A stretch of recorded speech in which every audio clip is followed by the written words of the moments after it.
নমস্কার বন্ধুরা, সোমা কিচেন বাংলায় আপনাদের সবাইকে স্বাগত। আশা করছি আপনারা সবাই খুব ভালো আছেন। আজ আমি নিয়ে এসেছি পাপড়ি চাটের পাপড়ি। আমি খুব সহজ পদ্ধতিতে কম উপকরণে বানিয়ে আপনাদের কাছে শেয়ার করব। আপনারা খুব সহজেই বানিয়ে ফেলুন, আর যে কোনো সন্ধ্যার আড্ডায় আপনারা পাপড়ির চাট বানিয়ে সবাইকে পরিবেশন করুন। দেখবেন বাড়িতে তৈরি এই পাপড়ির চাট খেয়ে সবার কত ভালো লাগবে। ভিডিওটা সম্পূর্ণ দেখার জন্য অনুরোধ রইল। আমার চ্যানেলের নতুন বন্ধুদের কাছে অনুরোধ আমার চ্যানেলটিকে সাবস্ক্রাইব করার জন্য, আর ফেসবুক বন্ধুদের কাছে অনুরোধ পেজটিকে ফলো করার জন্য। চলুন দেখে নেওয়া যাক রেসিপিটি। পাপড়ি চাটের জন্য প্রথমে আমি ময়দাটা মেখে নেব। একটা পাত্রের মধ্যে 500 গ্রাম ময়দা নিয়ে নিয়েছি। এর মধ্যে দিয়ে দেব হাফ চামচ কালো জিরে, স্বাদ মতো নুন, আর দেব 2 চামচ সাদা তেল।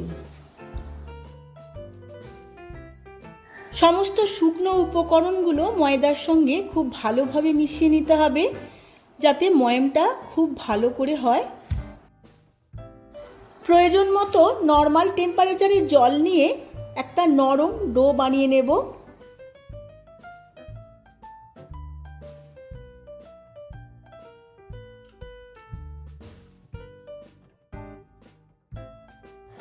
পাপড়ি চাটের জন্য ময়দাটা আমি মেখে নিয়েছি।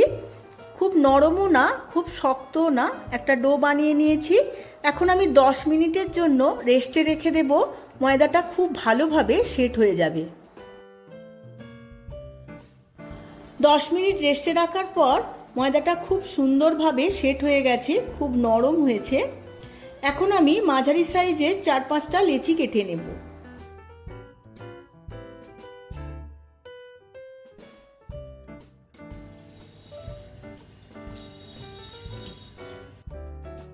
এখন একটা লেচি নিয়ে আমি গোল করে রুটির মতো করে বেলে নেব।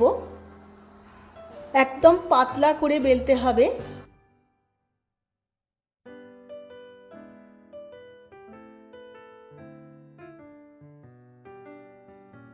খুব পাতলা করে বেলে নিয়েছি, এই রকম থিকনেসটা রেখেছি। এবার আমি একটা কাঁটা দিয়ে ছিদ্র করে নেব, যাতে ভাজার সময় পাপড়িগুলো ফুলে না ওঠে। এখানে আমি একটা শিশির চাপা নিয়ে নিয়েছি প্লাস্টিকের। এইভাবে রুটির মধ্যে বসিয়ে গোল গোল করে কেটে নেব।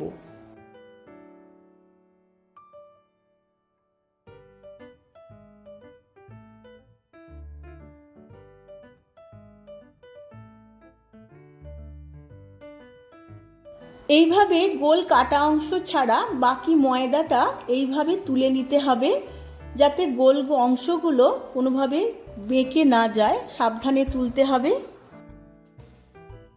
দেখুন বন্ধুরা, অনেকগুলো পাপড়ি আমার কাটা হয়ে গেছে। এইভাবেই আমি বাকি পাপড়িগুলোও কেটে নেব। পাপড়িগুলো ভাজার জন্য আমি কড়া বসিয়ে নিয়েছি। কড়ার মধ্যে আমি ডালদা ঘি দিয়েছি। আপনারা চাইলে সাদা তেলও দিতে পারেন, কিন্তু ডালদা ঘি দিয়ে পাপড়িগুলো ভাজলে অনেক বেশি ক্রাঞ্চি হবে। সমস্ত পাপড়িগুলো ভাজার জন্য একদম রেডি। এদিকে ঘিটাও আমি অনেকটা গরম করে নিয়েছি। এবার আমি লো ফ্লেম করে দেব। তারপর পাপড়িগুলো একটা একটা করে কড়ার মধ্যে ছেড়ে দেব। লো ফ্লেমে আমি অনেকক্ষণ সময় নিয়ে পাপড়িগুলো ভাজবো। বেশি হাই ফ্লেম করে দিলে পাপড়িগুলো খুব তাড়াতাড়ি লাল হয়ে যাবে, ভেতরে কাঁচা থাকবে।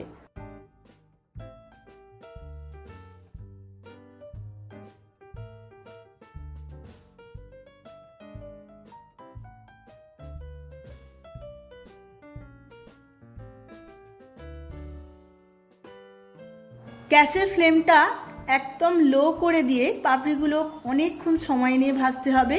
আমি এইভাবে 10 থেকে 15 মিনিটের মতো সিঙাড়ার মতো করে ভেজে নেব। পাপড়িগুলো খুব ভালো করে ভাজা হয়ে গেছে। এবার ছাঁকনির মধ্যে দিয়ে ঘিটা ঝেড়ে আমি পাপড়িগুলো তুলে নেব। দেখুন বন্ধুরা, আওয়াজ শুনেই বোঝা যাচ্ছে কতটা ক্রাঞ্চি হয়েছে। এইভাবে আমি সমস্ত পাপড়িগুলো ভেজে নেব। দেখুন বন্ধুরা, আমার পাপড়ি চাটের পাপড়ি একদম রেডি হয়ে গেছে। আমি সার্ভ করে নিয়েছি। এইভাবে আপনারাও বাড়িতে একবার বানিয়ে ফেলুন। আর কেমন হয়েছে আমার কমেন্ট বক্সে কমেন্ট করে জানান। ভিডিওটা যদি ভালো লেগে থাকে ভিডিওটিতে প্রচুর প্রচুর লাইক শেয়ার কমেন্ট করবেন। আজ তাহলে আসি, আবার দেখা হবে পরবর্তী ভিডিওতে নতুন রেসিপি নিয়ে। ধন্যবাদ।